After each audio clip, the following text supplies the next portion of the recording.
I'm so honored to be with you right now. It's absolutely amazing. It's a dream come true. I've been listening to you for about 4 years, and I feel like I've been getting addicted to YouTube, listening to you over and over and over again. Well, forget everything you ever heard us say and just pay attention to today. Nothing is a contradiction, but today we're talking about your true power. Yes. Yeah.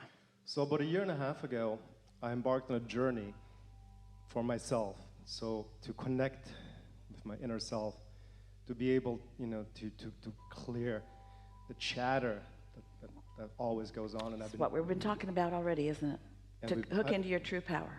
I've been meditating religiously every single day. Yeah. And I'm going through all the different processes, step 1, 2, 3, 4, 5. And still, I feel that there's an underlying energy of fear, insecurity that I can't tap into. Not that I want to tap into, but it feels like it doesn't want to go away. You see, here's the thing. You're really going to like this. This is going to be of great benefit to all of you. So imagine that you have a sliver in your hand, and it's a metal sliver. It got in there pretty good and pretty deep quite a while ago, and you couldn't get it out, and you didn't want to go to the trouble of getting it out, and it's really not a problem. You're only aware of it occasionally. You have the kind of a picture of that. So it doesn't hurt. It's not infected. It could stay there forever. It's not even big enough to hook you up to a magnet. It's just something that's there. And last year you stubbed your toe and really hurt it, and then you shut your hand in the car door and that really hurt. And compared to those things, this sliver in your hand, it's actually pretty meaningless. In fact, we don't even know, Abraham, why you're bringing it up. It's such an unimportant thing in my life experience. But then, as the perfection of your life becomes more and more and more, and you become more and more and more and more sensitive to things, now you have an awareness of this sliver that you don't think ought to be there. And it's not because it's a problem. It's just that in your sensitivity, you haven't shut your finger in the door for a long time, and you haven't stubbed your toe, and you haven't broken any bones, and nothing big's fallen on you. And in your quest for this wonderful, perfect experience, suddenly you're thinking, there's a sliver in my hand. And so your sensitivity, your desire for living the perfect life gives you a greater sensitivity to anything that you think might be sideways of that. And there are so many things that you make bigger than they need to be. What we are addressing here, did you follow that just a little bit?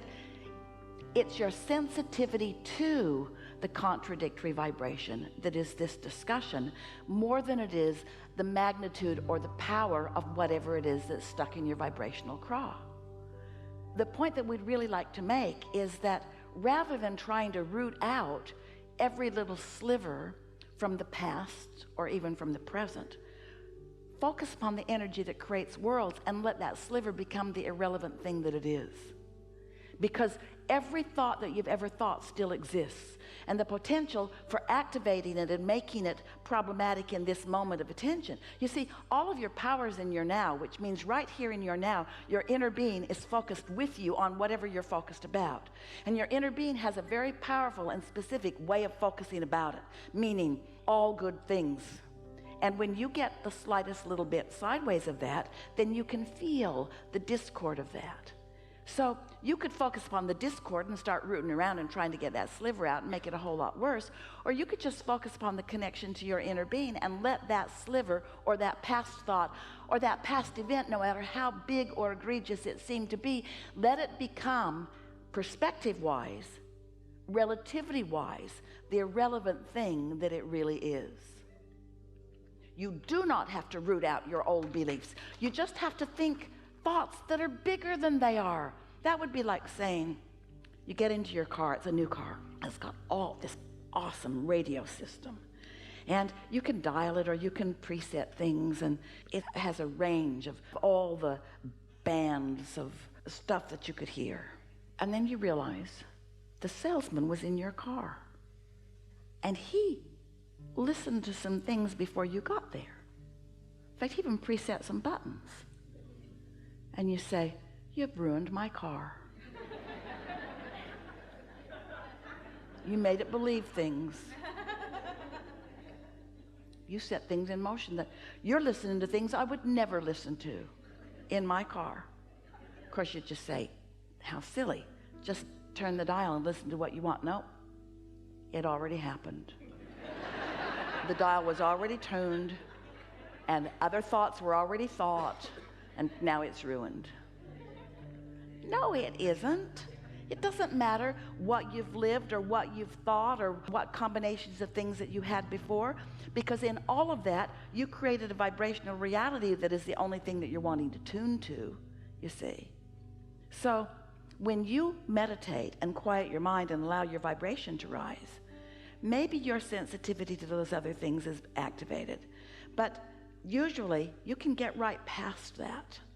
So we want to introduce into this conversation the idea of, we already talked about daydream, and you sort of get that. You're not up to speed with it, but we're going to get you. We're going to get you, because you do sort of kind of get it. You're going to get it. The pure, non-resisted thought, the power of a non-resisted thought. Oh, the power of a non-resisted thought. But often, rather than daydreaming, you're nightmaring. Esther was nightmaring. Those big towers could fall. They could fall on the roof. They could break the stained glass windows. They could fall on the neighbor. They could fall on a person. That's nightmaring. That's using your ability to focus in a way that's contradictory to what your inner being is doing, and therefore contradictory to the way the energy flows, and therefore setting up resistance within you, which is the only negative thing that can ever happen to you, is contradicted energy. So does it matter what you ever believed? No. It only matters what you now believe in relationship to what you now want. Stay there just for a minute. The only thing that matters is your current active desire and your vibrational relationship to it. So if you've got a current active desire and you doubt it, you're not helping yourself. You're causing negative emotion and resistance. But if you've got a desire and you are general enough about it or vague enough about it that you're not remembering all the ways that it won't work for you, then you're not contradicting anything, and you're allowing the energy that creates worlds to proceed on your behalf, you see. And better still, you're going to be in on it, where you just find this right place, right time, right movement, right impulse that moves it along, but more important, feels good while you're doing it. Does that make sense to you? Yes.